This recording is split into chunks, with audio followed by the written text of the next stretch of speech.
வருங்கால அரசு அலுவலர்கள் அனைவருக்கும் வணக்கம். இது உங்களோட அஃபிரா ஸ்டடீஸ் டிஎன்பிஎஸ்சி. இன்னைக்கு நம்ம பார்க்கக்கூடியது ஹிந்து சமய அறநிலைத்துறை தேர்வுக்கானதில் ஹிந்து மத உட்பிரிவுகள் பற்றி தான் பார்த்துருக்கோம். ஏற்கனவே ஹிந்து மத உட்பிரிவுகளில் நம்ம என்ன பார்த்தோம் அப்படின்னா, கடவுளே இல்லைன்னு சொல்லக்கூடிய மதங்களில் ஒரு 5 மதங்கள் இருக்குது.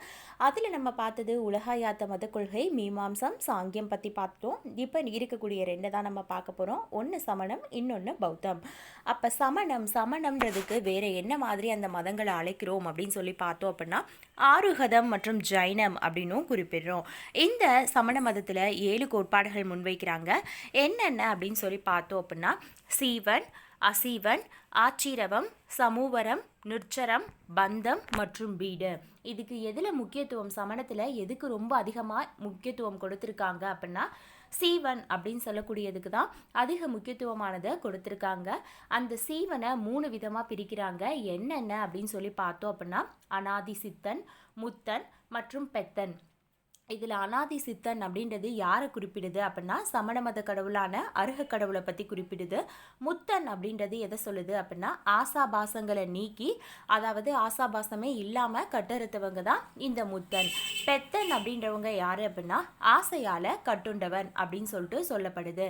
இந்த சீவன் அப்படின்றது எல்லாத்தோட உடம்பளவுலையும் வியாபகமாயிருக்கு. அதாவது ஜீவன், உயிர் அப்படின்றது எல்லா உடம்பளவுலையுமே வியாபகமாயிருக்கு. இது உடம்பு தோறும் வெவ்வேறு அப்படின்னு சொல்லிட்டு சொல்றாங்க.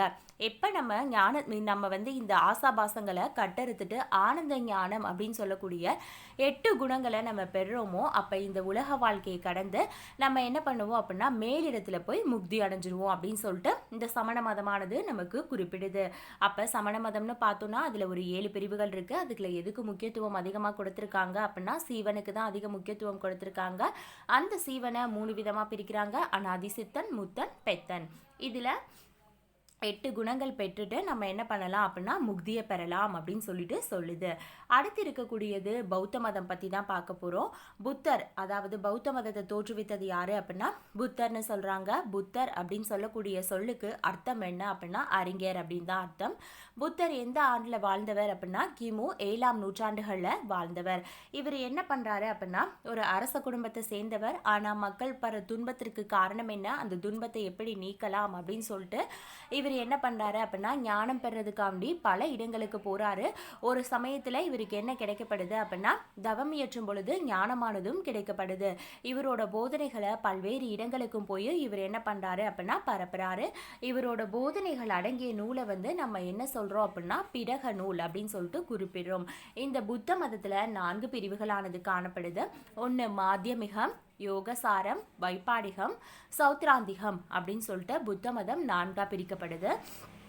இந்த பௌத்தத்தோட கொள்கை என்ன அப்படின்னு சொல்லி பார்த்தோம் அப்படின்னா, எல்லா பொருளுமே சூன்யம் நிறைந்தது தான். இந்த உலகத்தில் காணப்படக்கூடிய எல்லா பொருள்களுமே சூன்யம் தான். கடவுள்னு ஒருத்தர் கிடையாது அப்படின்னு தான் இந்த பௌத்தமானது குறிப்பிடுது. ஞானம் தான் நமக்கு ஆன்மா. வினை அப்படின்றதும் இருக்கு, மறுபிறப்பு அப்படின்றதும் இருக்கு. வினை அப்படின்றத ஊட்டுறதுக்கு ஒரு கடவுள் இருக்காரா அப்படின்னா கிடையாது. அதாவது வினையானது நம்ம செய்கிற நல்வினை தீவினைக்கு ஏற்ப கர்மா நம்மளை என்ன பண்ணோம் அப்படின்னா பற்றிக்கும். அதுக்காண்டி ஒரு கடவுள் இருக்கணும் அப்படின்னு சொல்லிட்டு அவசியம் இல்லை அப்படின்னு சொல்லி பௌத்த மதமானது குறிப்பிடுது. இந்த பௌத்தம் வேற என்ன சொல்லுது அப்படின்னா, ஒரு மனிதனுக்கு இருக்க வேண்டிய நற்குணங்களை பத்தியும் தீய குணங்கள் வேண்டாம் அப்படின்னு சொல்லக்கூடிய குணங்களையும் சொல்லுது. அப்ப தீய குணங்கள்ல பொய் சொல்லல் அப்படின்றத சொல்லும் போது அதுக்கு நேரா என்ன சொல்லுது அப்படின்னா, உண்மையை தான் பேசணும் அப்படின்னா கோட் சொல்றதுக்கு பதிலாக நல்ல வார்த்தைகளே பேசுங்க.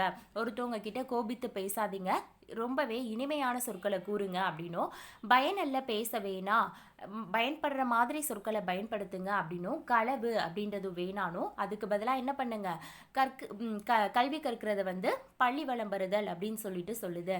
வீணான வேலைகளை செய்யறதுல உங்களோட நேரத்தை கழிக்காதீங்க, அதுக்கு பதிலாக தவம் புரிங்க அப்படின்னும், கொலை செய்யறதுக்கு பதிலாக அடுத்தவங்களுக்கு தானம் செய்யணும் சொல்லுது. தீயன நினைத்தல் அப்படின்றதுக்கு பதிலாக நீங்கள் உங்களோட நினைவுகளில் அருள் நிறைய நிறைந்திருக்கட்டும் அப்படின்னும், தீயன ஆசைப்படுதல் அப்படின்றதுக்கு பதிலாக ஆசையை ஆசை தான் என்னத்துக்கு காரணம் அப்படின்னா, ஏற்படக்கூடிய துன்பங்கள் எல்லாத்துக்குமே ஆசையானது தான் காரணம். அதனால ஆசையை வேற இருக்கலாம் அப்படின்னு சொல்லி இந்த மதம் சொல்லுது. காமப்பற்றுக்கு பதிலாக தவம் இயற்றுங்க, தவத்தின் மூலமாக என்ன பண்ணலாம் அப்படின்னா முக்தி பெறலாம் அப்படின்னு சொல்லக்கூடிய மதம் தான் இந்த பௌத்த மதம். பௌத்த மதமானது வேற என்ன குறிப்பிடுது அப்படின்னா, எப்போ ஒருத்தவங்களோட உருவம், வேதனை, குறிப்பு, பாவனை, விஞ்ஞானம் இந்த 5ம் எப்போ கெடுதோ அப்போ ஒருவர் என்ன பண்ணலாம், முக்தி அடையலாம் அப்படின்னு சொல்லிட்டு சொல்கிறாங்க. ஆனால் புத்தரை இந்த பௌத்தர்கள் என்ன பண்ணிட்டாங்க, கடவுளாகவே வழிபட ஆரம்பிச்சுட்டாங்க.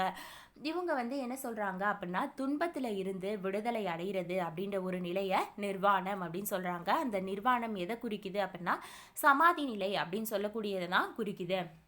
அப்போ பௌத்தத்தில் இருக்கக்கூடிய முக்கியமான கருத்துக்கள் என்னென்ன அப்படின்னு சொல்லி பார்க்குறோம். பௌத்த மதத்தை தோற்றுவித்தவர் புத்தர். அவரோட நூற்றாண்டு கிமு 7ஆம் நூற்றாண்டு. பௌத்தத்தோட போதனைகள் அடங்கிய நூலை, நம்மளோட புத்தரோட போதனைகள் அடங்கிய நூலை பிடக நூல்னு சொல்கிறோம். இந்த புத்த மதமானது 4 பிரிவுகள் காணப்படுது.